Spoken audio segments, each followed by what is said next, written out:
Congressman Eric Swalwell is a Democrat of California whose records were reportedly collected by the Trump DOJ. He joins me now. Congressman, it's great to see you again. Thanks for coming on the program. You have known for some time that the DOJ had done this to you, but we are learning more details today, as my colleague was just pointing out. What is your reaction to all of this and what we've learned? This is a signal flare.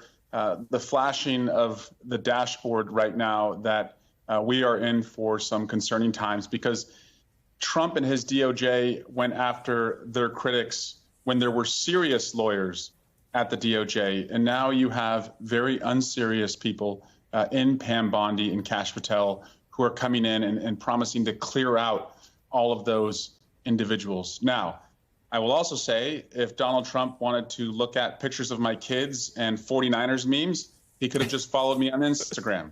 But he did this, I believe, calling me out and calling Schiff out and saying to go after leakers, to send a signal to his Justice Department prosecutors to look at us. They found nothing, but that doesn't mean we shouldn't be concerned in a new guardrail-less Trump administration.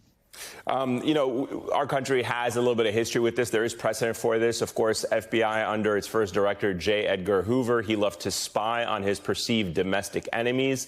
In 1971, the House Democratic leader, Hale Boggs, called for Hoover to resign amid reports that he was wiretapping members of Congress. Take a listen to this. I believe the fear of phone tapping is as dangerous as a fact, for it can only chill the kind of free discourse we must have if we are to continue as a free society. Nowhere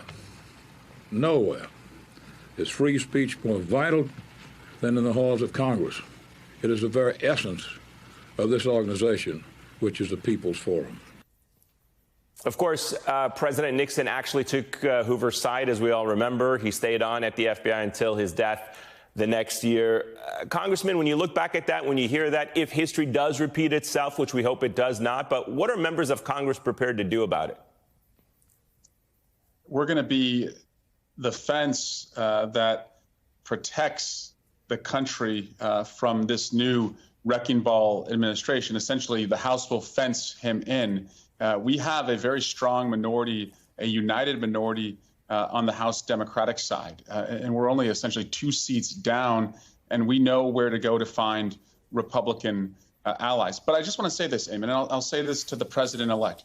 If you want a partner on immigration, security at the border, and addressing the workforce crisis, look at me and many of my colleagues. If you want a partner on reducing violent crime and going after sexual predators, look at me and my Democratic colleagues. And if you want to partner on making sure that hard work adds up to doing better and dreaming bigger, look at me. But if you're going to punish your enemies and only benefit the Brolyarchy, the Elon Musks, and the billionaire boys that you're hanging out with, we will fence you in, and I will be one of the tallest posts of that fence. And so it's really about what kind of presidency does Donald Trump want to have, and what kind of leader does he want to be for the country?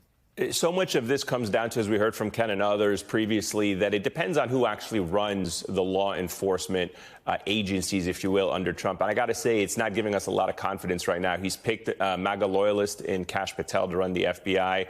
Patel previously served on Trump's National Security Council.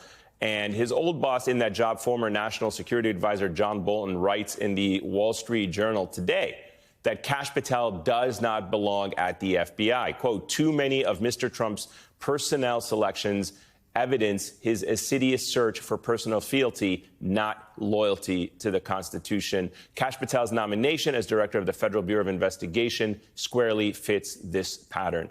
Your thoughts on Kash Patel and what you have learned so far about him?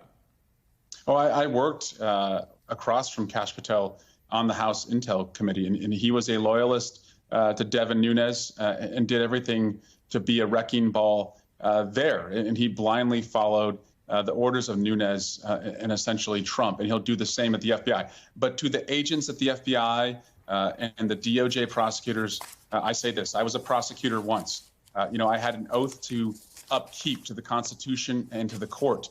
And you're not helpless. You do not have to follow illegal orders. And the American people, while they want to see the costs of their goods and groceries come down, they do not want us to look like Russia or China. And so it's going to depend on the men and women at the FBI and the DOJ to stand tall and to show the courage that really led them to join the ranks of those forces. And I still have trust that they will be a firewall as well.